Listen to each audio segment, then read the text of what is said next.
So, language learning is a topic that's close to my heart. Few things are more exciting than talking to someone in a language that was, until recently, incomprehensible to you. But as exhilarating as it is when you get it right, learning a language can also be full of frustration, misunderstandings, and embarrassing mistakes. Now, most of my knowledge of learning languages comes from firsthand experience. I had a bit of a bumpy time learning French during a year abroad while I was in college.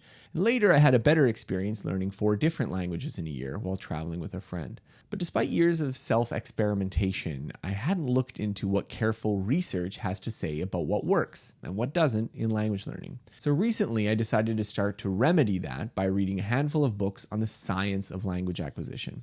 The best was Patsy Lightbrown and Nina Spada's How Languages Are Learned, evaluating 6 different approaches to language learning. So, written as a training guide for second language teachers, Lightbrown and Spada's book covers a broad swath of language acquisition research.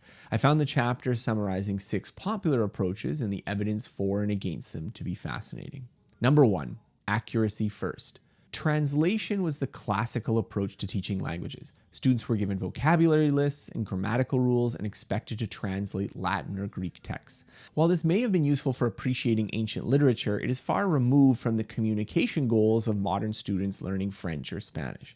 Inspired by behaviorist psychology, the audiolingual method sought to replace this text-based approach with a call and response format. In this newer approach, students produced correct sentences by strictly following an example from the teacher. By teaching the patterns correctly from the start, it was thought bad speaking habits wouldn't develop. Accuracy-first approaches have long been popular in the classroom, but among researchers they fell out of favor as some of their underlying assumptions started to come into question. For instance, most language isn't strictly imitative.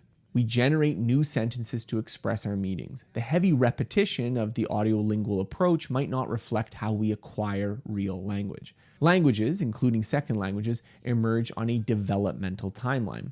So students appear to learn certain grammatical patterns in a fixed order, regardless of how they are taught. This suggests that avoiding all mistakes in the beginning might actually be impossible. Finally, classroom learning has a tricky relationship to spontaneous language use. The book mentions one study where students who were aggressively taught a particular language pattern did use it more, but then they also made more mistakes in their other sentences. Perhaps more than anything, however, Noam Chomsky's devastating blow to B.F. Skinner's behaviorist explanation of language encouraged researchers to look elsewhere for new approaches. Number 2, input is all you need. Stephen Krashen was one of the most strident critics of the accuracy-first approach to language learning. His input hypothesis proposed that grammar drills and repetitive practice were, in addition to being inefficient, utterly ineffectual in producing real language acquisition. Instead, Krashen's theory holds that you only need comprehensible input in order to learn a language.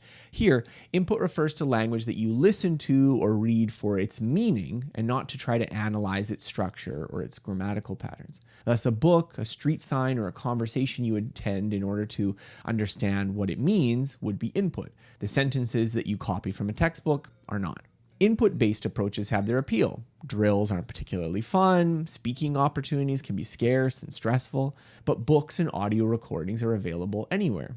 One study even found that after 2 years in an input-based class, students performed as well or better than those in a more traditional class, including on measures of speaking, even though they never practiced it. However, some studies refute some of the bolder claims of Krashen's hypothesis. Research on French immersion students who have huge amounts of language input found that while they do reach native levels of comprehension ability, they still make non-native mistakes in grammar while they're speaking, despite years of full-time immersion. Students do seem to benefit from explicit instruction on the forms of a language, as well as some opportunities to practice speaking. Number 3, talking is everything. So another theory of language learning is that students just need interactive communication, not just input.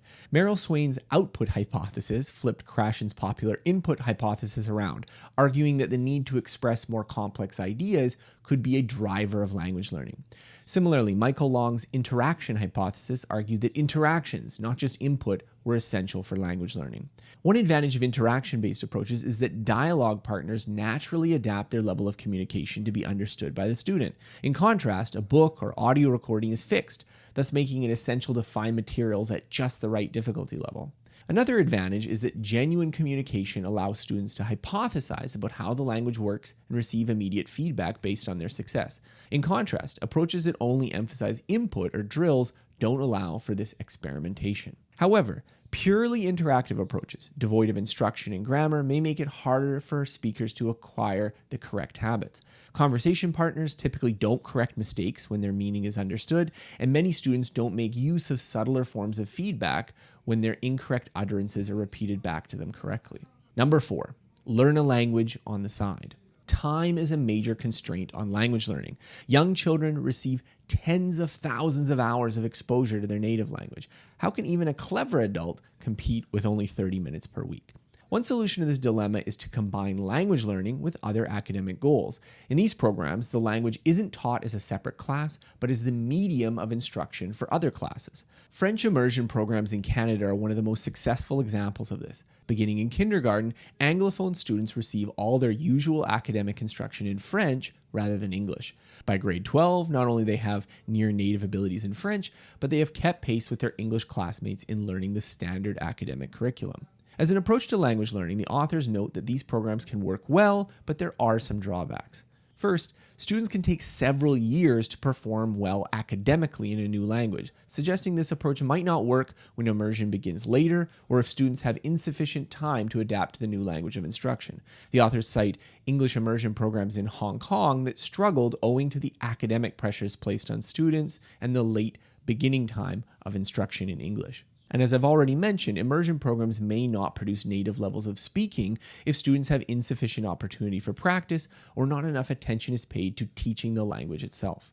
Number 5, study in the proper sequence. In the late 1980s, Manfred Pieneman and colleagues showed that the rules of a language cannot simply be learned in any order. Second language learners, like children learning their mother tongue, acquired grammatical rules in a fixed order that did not change with instruction. So according to this view, some features of a language, such as vocabulary, can be taught at any time. Other features, such as using the word did to turn a sentence into a question in English, for instance, where did you put it, proceed on a fixed developmental timeline. This approach contradicts the first one. If some mistakes are due to developmental transitions that cannot be skipped over, incessantly focusing on correcting mistakes is counterproductive. However, the authors argue that the proper lesson to draw from this research is not that grammar does not benefit from instruction, simply that it is best to do so in the order that matches how students naturally progress. Number 6, get it right in the end. Reviewing the previous approaches along with decades of accumulated research, Lightbrown and Spada argue that we should avoid some of the excesses of past language learning fads. Unlike the audiolingual approach, students should have a chance to use the language meaningfully from the beginning. However, rather than focusing on pure input, interaction, or immersion approaches, most students will find some focus on the forms of the language helpful in achieving accurate levels of speech. The authors review a number of studies showing that students dramatically improve on their performance with particular patterns, provided those patterns are explicitly taught and practiced. However, it is also clear that real language ability is unlikely to emerge without time spent genuinely communicating. Reflecting on my approach to language learning, it was interesting to read about these theories and the heated debates that they've provoked, in part because my language learning approach doesn't fit neatly into any of them. My preferred method for learning a new language is to go no English for a period of time, switching all or most communication over to the new language. This is probably closest to the interactionist paradigm, arguing that conversations, not just drills or input, are important for proficiency. However, reflecting on my experiences, I can also see that the traditional staples of grammar practice, flashcards, and corrective feedback were also key.